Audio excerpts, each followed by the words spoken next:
Business ভাই, বিজনেসে এত টাকা না, তুই ভাবতেও পারবি না। তুই করবি কি বল? শুধু কিসের বিজনেস প্ল্যানটা তো বল। তুই আগে করবি কি বল? বিজনেস প্ল্যানটা কি সেটা তো বল ভাই। আবার সেই তুই জীবনে বড় কিছু করতে চাস, হ্যাঁ কি না? আচ্ছা ঠিক আছে, তোর সাথে বিজনেস করব, এবার তো প্ল্যানটা বল। দেখ, আমার প্ল্যানটা হচ্ছে যে প্ল্যানটা তুই বানাবি। আরে আজব তো, তোর প্ল্যান এই যে আমি প্ল্যান বানাবো?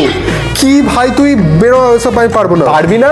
আমি ভাবলাম তুই কমার্সের স্টুডেন্ট, তোর কাছে হয়তো অনেক বিজনেস প্ল্যান আছে। না ভাই, আমার কাছে কোনো প্ল্যান ট্যান নেই। শোন তাহলে, আমি একটা প্ল্যান দিচ্ছি, এটা মারাত্মক প্ল্যান। তোকে কিছুই করতে হবে না, যা করার আমি করব, সব দায়িত্ব আমার। আর প্রফিট? আরে প্রফিট 50-50, ওটা নিয়ে চিন্তা করিস না। প্ল্যানটা বল এবার। শোন ভালো করে, চোরাইবালির কারবার।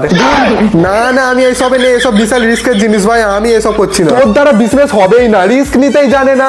আরে বলছি তো সব আমি করব, কিন্তু প্রফিট 50-50। তো আমি করবোটা কি? তুই বালি চুরি করবি। আচ্ছা না, আমি এসবের মধ্যে নেই। না না ভাই, আমি পারবো না, তুই যে কি করার কর ভাই। আচ্ছা আচ্ছা, তাহলে তুই বালিগুলো লরিতে করে নিয়ে যাস। লরিটা কোথায়? লরি লরিটা তুই কিনে দিবি। কি পাগল নাকি? আমি লরি কিনে দেবো? নিকুচি করেছি তোর আরে বিজনেস। অন্য একটা প্ল্যান দিচ্ছি, শোন শোন। ভাই তোর প্ল্যান তোর কাছে রাখ, আমি চললাম, আমি এসবে নেই ভাই, তুই যা করার কর।